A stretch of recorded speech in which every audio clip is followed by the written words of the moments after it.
حدیث شریف جلد اول میں اللہ تعالیٰ تبارک و تعالیٰ نے جب حضرت جبرائیل علیہ السلام کو حکم فرمایا جاؤ حضرت آدم علیہ السلام کے پاس اور انہیں حضرت حوا علیہ السلام کے ساتھ جمع کرنے کا حکم دو اور ہم بستری کے آداب بھی سکھاؤ، تو جب حضرت جبرائیل علیہ السلام حضرت آدم علیہ السلام کے پاس تشریف لے آئے اور اللہ کا حکم سنایا تو حضرت آدم علیہ السلام کہنے لگے جمع کیا ہوتا ہے، وہ کیسے ہوتا ہے؟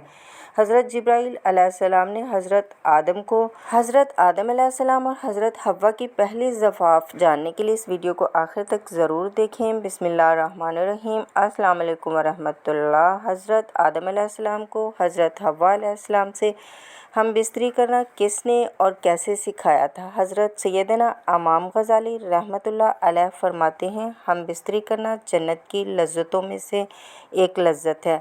حضرت سیدنا جنید بغدادی رحمۃ اللہ علیہ فرماتے ہیں انسان کو جمع کی ایسی ضرورت ہے جیسے غذا کی۔ محترم ناظرین، جیسا کہ ہم سب جانتے ہیں کہ کھانا پینا انسان کی سب سے پہلی اور سب سے بڑی ضرورت ہے۔ اگر ہم کھانا پینا چھوڑ دیں گے تو ہمارا جسم اور صحت زیادہ عرصے تک برقرار نہیں رہ سکے گی۔ بالکل اسی طرح سے کھانے پینے کے بعد میاں بیوی کی شرعی ملاقات یعنی ہم بستری نہایت ضروری عمل ہے۔ اس شرعی ملاقات کو ہم بستری جمع یا میاں بیوی کا تنہائی میں محبت بھرا کام سر انجام دینا، جو بھی نام دینا چاہیں درست ہوگا۔ جب آپ صحبت قائم کرتے ہیں تو آپ کو سکون اور خوشی محسوس ہوتی ہے۔ آپ بھی اپنے آپ سے پیار کرنے لگ جاتے ہیں۔ میاں بیوی کی جمع کے دوران ایسے ہارمونز خارج ہوتے ہیں جو میاں بیوی کی خوشی کا باعث بنتے ہیں۔ جب میاں بیوی خوش ہوتے ہیں تو اعتماد میں اضافہ ہوتا ہے اور محبت میں اضافہ ہوتا ہے۔ اللہ رب العزت نے حضرت آدم علیہ السلام کے بعد حضرت حوا علیہ السلام کو پیدا فرمایا اور یوں نسل انسانی کی تخلیق ہوئی، جس کی ابتدا اللہ تعالیٰ جل شانہ حضرت آدم علیہ السلام کو مٹی سے پیدا فرمانے سے ہوئی۔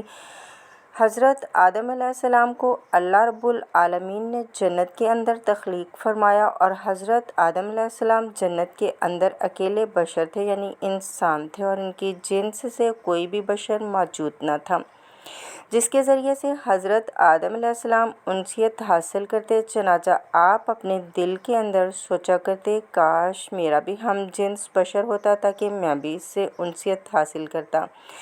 اللہ رب العزت خوب جانتے تھے جو کہ حضرت آدم علیہ السلام کے دل کے اندر چل رہا تھا۔ جب حضرت آدم علیہ السلام سو رہے تھے تو ان کے جسم سے حضرت حوا علیہ السلام کو بائیں پسلی سے پیدا فرمایا تاکہ آپ حضرت حوا علیہ السلام سے انسیت حاصل کر سکیں۔ جب حضرت آدم علیہ السلام نیند سے بیدار ہوئے تو آپ نے حضرت حوا علیہ السلام کو اپنے سامنے دیکھا تو آپ سے سوال کیا تم کون ہو؟ حضرت حوا علیہ السلام نے جواب دیا کہ میں عورت ہوں۔ پھر حضرت آدم علیہ السلام نے پوچھا اللہ تبارک و تعالیٰ نے تجھے کیوں پیدا فرمایا؟ تو حضرت حوا علیہ السلام نے جواب دیا کہ اللہ رب العالمین نے مجھے آپ کی تسکین کے لیے پیدا فرمایا ہے تاکہ آپ میرے قرب سے سکون حاصل کر سکیں۔ یہی وجہ ہے حدیث پاک میں حضور اقدس صلی اللہ علیہ وآلہ وسلم نے کنوارے لڑکے اور کنواری لڑکی کو مسکین قرار دیا کیونکہ دونوں کا کوئی مونس نہیں ہوتا، لہٰذا جوان اولاد کی جلدی شادی کر دینی چاہیے تاکہ وہ میاں بیوی ایک دوسرے کے قرب سے سکون پا سکیں۔ بعض روایات کے اندر آیا ہے کہ حضرت آدم اور حضرت حوا علیہ السلام جنت کے اندر خوشی خوشی رہتے تھے اور وہاں پر عیش والی زندگی گزار رہے تھے، لیکن یہ بات یاد رکھیں کہ اللہ رب العالمین نے جنت میں حضرت حوا علیہ السلام کی تخلیق سے پہلے ہی حضرت آدم علیہ السلام کو ایک درخت کے قریب جانے اور پھل کھانے سے منع فرمایا تھا، جبکہ بعض روایات کے اندر اس واقعے کو اس طرح سے ذکر کیا گیا ہے کہ حضرت آدم علیہ السلام جب جنت کے اندر رہتے تھے تو ان کا کوئی غم خوار نہیں تھا کیونکہ آپ اکیلے انسان تھے۔ چنانچہ آپ کے دل کے اندر یہ چاہت تھی کہ کاش میری جنس سے کوئی اور بھی ہوتا کہ جس سے میں تسکین حاصل کر سکتا۔ اللہ تبارک و تعالیٰ نے حضرت آدم علیہ السلام پر نیند کا غلبہ فرمایا۔ یہ بات یاد رکھیں کہ یہ پہلی نیت تھی جو کہ بنی آدم پر طاری ہوئی۔ چنانچہ اسی نیت کے اندر اللہ تبارک و تعالیٰ نے حضرت حوا علیہ السلام کو حضرت آدم علیہ السلام کی بائیں پسلی سے پیدا فرمایا۔ چنانچہ جب حضرت آدم علیہ السلام بیدار ہوئے، آپ نے اپنے سامنے ایک ایسی بشر عورت کو دیکھا جو کہ آپ سے بہت زیادہ مشابہت رکھتی تھی اور جن سے بشریت کے اندر بہت زیادہ حسین و جمال تھی۔ چنانچہ حضرت آدم علیہ السلام نے جیسے ہی حضرت حوا علیہ السلام کو دیکھا تو آپ سب کچھ جان گئے، یہ کیوں اور کس وجہ سے پیدا ہوئی ہے اور ان کا نام کیا ہے، کیونکہ اللہ تبارک و تعالیٰ نے آپ کو پہلے ہی تمام چیزوں کا علم سکھا دیا تھا۔ چنانچہ پھر اس کے بعد فرشتے حضرت آدم علیہ السلام کے علم کا امتحان لینے کے لیے ان کے پاس آئے اور حضرت آدم علیہ السلام کو سلام کیا، اور حضرت آدم علیہ السلام کو سلام کرنے کے بعد فرشتوں نے پوچھا کہ یہ سامنے تمہارے جو مخلوق موجود ہے یہ کیا چیز ہے؟ حضرت آدم علیہ السلام نے ارشاد فرمایا یہ عورت ہے۔ چنانچہ پھر ان فرشتوں نے دوسرا سوال یہ کیا کہ اس عورت کا نام کیا ہے؟ تو آپ نے فرمایا کہ اس کا نام حوا ہے۔ جس پر فرشتوں نے پھر سوال کیا ان کا نام حوا کیوں رکھا گیا ہے؟ حضرت آدم علیہ السلام نے جواب دیا کیونکہ ان کو ایک زندہ انسان سے پیدا کیا گیا ہے، اسی وجہ سے ان کا نام حوا علیہ السلام رکھا گیا۔ حضرت ابراہیم نخائی رحمۃ اللہ علیہ روایت کرتے ہیں جب اللہ رب العالمین حضرت آدم علیہ السلام کو پیدا فرمایا تو اللہ تبارک و تعالیٰ نے حضرت آدم علیہ السلام کی طرف ایک فرشتے کو بھیجا۔ حضرت آدم علیہ السلام کو جمع یعنی ہم بستری کا حکم دیا تو انہوں نے حضرت حوا علیہ السلام سے ہم بستری کی۔ چنانچہ جب حضرت آدم علیہ السلام نے جماعت سے فراغت حاصل کی تو حضرت حوا علیہ السلام نے کہا اے آدم یہ تو بہت اچھی چیز ہے، اس کو میرے ساتھ اور زیادہ کرو۔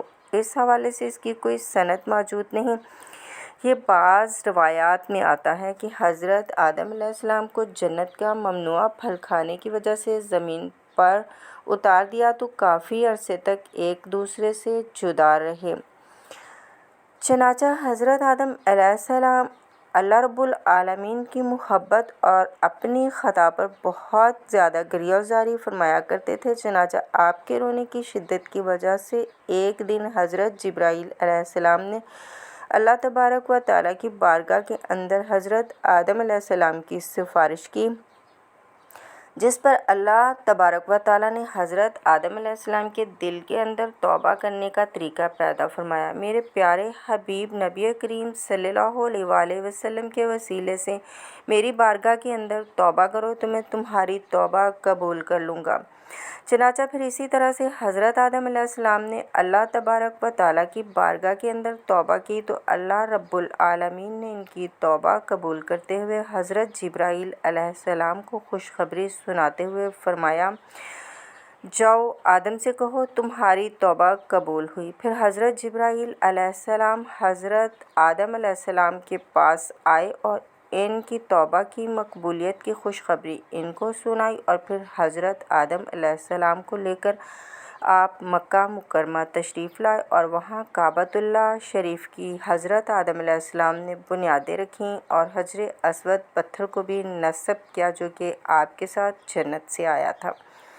اس کے بعد حضرت آدم علیہ السلام نے حضرت حوا علیہ السلام سے میدان عرفات کے اندر دونوں کی ملاقات کروائی۔ چنانچہ عرصے کی دوری اور وقت اور دنیا کی تغیرات کی وجہ سے دونوں کے اندر کافی تبدیلیاں آ چکی تھیں، اس وجہ سے دونوں ایک دوسرے کو پہچان نہ سکے، جس پر حضرت جبرائیل علیہ السلام نے آپ دونوں کا تعارف کروایا۔ محترم ناظرین، حضرت آدم علیہ السلام اور حضرت حوا علیہ السلام اکٹھے رہنے لگے، لیکن حضرت آدم علیہ السلام کو جنت کے اندر حضرت حوا علیہ السلام سے قربت کرنے سے منع کر دیا گیا تھا اور نہ ہی کسی قسم کے توالد و تناسل کا سلسلہ شروع ہوا تھا۔